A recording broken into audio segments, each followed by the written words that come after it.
잠언 26장 1절로 12절 말씀.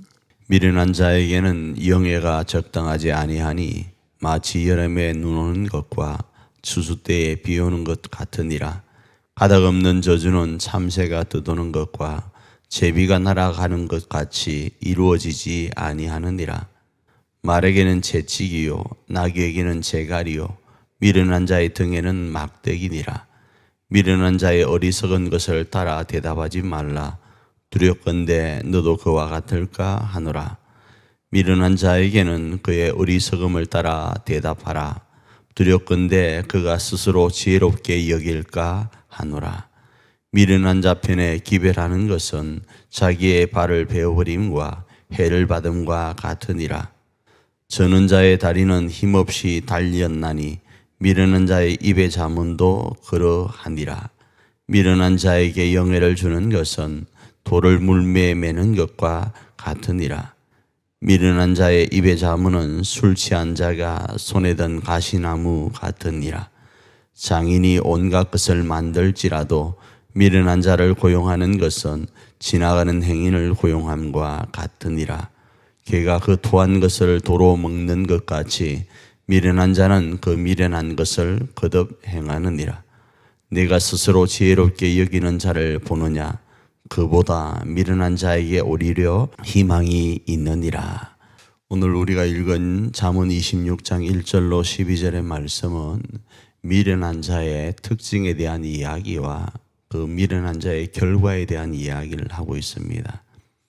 왜 26장에서 이 미련한 자를 오늘 다루면서 우리로 이 새벽 가운데 묵상하게 하는가?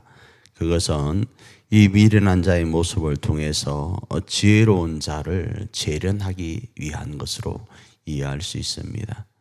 우리가 순금이 되기 위해서는 재련의 과정을 거쳐야 되는데 그 재련의 과정을 거칠 때 비로소 순금으로서 불순물이 제거되어 나가죠. 그래서 예를 들어 이렇게 표현할 수 있습니다. 불순물이 많은 금은 사람들로부터 외면을 당한다. 마치 미련한 자는 어떠하다 이렇게도 표현할 수 있고, 미련한 자는 마치 순금이 아닌 불순물이 가득한 금이 사람들로부터 외면을 당하는 것과 같다 이렇게도 표현할 수 있는 거예요. 그래서 오늘 본문에 등장하는 이 미련한 단어가 우리로 너희들도 참 미련하다 이걸 지적하려고 하는 것이 아니라, 지혜로운 자, 하나님을 경외하는 자는 어떠하게 할 때에 더 지혜로울 수 있고 지혜로운 자가 가진 불순물을 제거할 수 있다 이렇게 이해하면 오늘의 삶에 있어서 우리를 재련하는 시간이 될 수 있을 것입니다. 그래야 더 지혜롭고 복된 자로 살아갈 수 있게 될 줄 믿습니다. 그 내용을 잠시 좀 살펴보면 미련한 자는 명예가 없다 이렇게 이야기를 합니다. 만일에 미련한 자에게 영예가 있게 되어지면 그건 정말로 세상 가운데 낭패가 되어진다를 말씀을 해요. 두 번째로는 미련한 자는 이유 없이 저주하고 이루어지는 것이 하나도 없음을 이야기합니다. 무언가를 진행해 갈 때에 그 진행해 가는 일련의 과정이 순서도 있고 절차도 있고 논리적이어야 되는데 그러지 못하고 자신의 욕망과 욕구를 이루기 위해서 막 쏟아내는 것과 같게 되어짐을 말씀합니다. 그렇기 때문에 이 미련한 자가 행하는 일에 장단을 맞추지 말라라고 이야기를 하고, 이 미련한 자에게 소식을 전하도록 부탁하지 말라고 이야기를 합니다. 우리가 누군가의 어떤 것들을 전할 때 말은 어떻습니까? 소식을 전하게 될 때는 어떻습니까? 그 말에는 또 말이 달라붙게 되어요.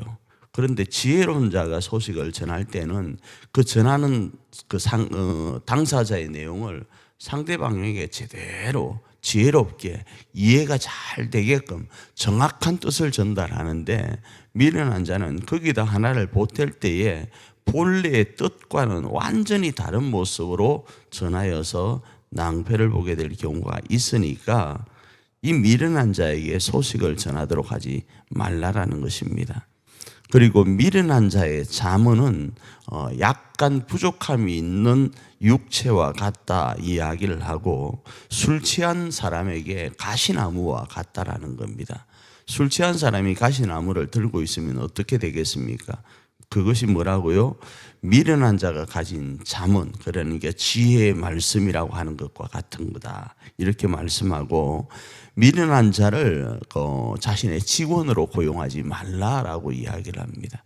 마치 미련한 자를 직원으로 고용하면 지나가는 사람을 붙잡고 당신 우리 직원하십시오 이렇게 하는 것과 똑같으니까 아무런 소용이 없고 도리어 문제가 되고, 또 이 미련한 자의 모습은 개가 토한 것을 도리어 또 먹는 것과 같은 어리석은 모습이라는 것을 오늘 지적을 하죠.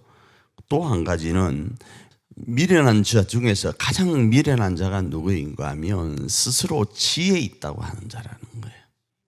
이 말씀이 너무 소중한 게, 우리는 오늘 지혜로운 자로 살아가기를 원합니다. 그런데 내가 지혜 있다, 나는 저 사람보다 미련하지 않다라고 하는 사람이 가장 미련한 자라는 거예요. 이 말은 무슨 말인가 하면, 계속 잠언에서 말씀하고 있는 것처럼 우리 위에 누가 계시다고요? 하나님이 계시고, 내가 구원받고 그리스도인 된 것은 하나님의 은혜라는 것을 계속적으로 강조하는 거예요. 네가 잘나서 하나님의 자녀가 되고 그리스도인이 된 것이 아니라, 너는 철저하게 하나님 예수 그리스도의 십자가 은혜로 말미암아 구속함을 받고 하나님의 자녀가 되었다. 그러니 너는 자랑할 것이 없다라는 거예요. 이 말씀을 잊어버리는 순간 이 사람은 어떤 존재인가? 가장 미련한 자다, 이 말씀을 하는 겁니다.